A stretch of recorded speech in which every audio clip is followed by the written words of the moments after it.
நடுவரையா இன்னைக்கு எதுக்கு அடி வாங்குவோம் தெரியுமா?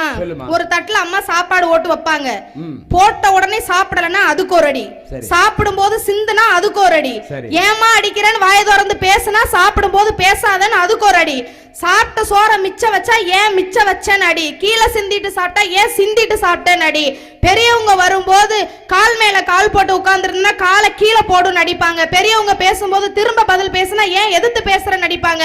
அன்னைக்கு அந்த அடிகளுக்கெல்லாம் அடிபணிந்ததுனாலதான் பல அறிஞர்கள் உருவாகுனாங்க. இன்னைக்கு நீங்க கம்ப தொட வேண்டாம், ஆசிரியர்கள் அடிக்க கூடாது, பெற்றோர் அடிக்க கூடாது, நீங்க என்னைக்கு கட்டுப்பாடு போட்டீங்களோ அன்னைக்குதான் இன்றைய நாகரிகம் நல்லாவே இல்ல, அதை நாசமா போனதுன்னு சொல்லக்கூடாதுங்கிறதுனால அந்த வார்த்தையை மாற்றிக்கொண்டு இன்றைய மகிழ்ச்சி துளைந்து போனதற்கு அந்த பிறம்படிகள் இன்று இல்லாததுதான் காரணம் சொன்னா அதுதான் நிதர்சனமான உண்மை.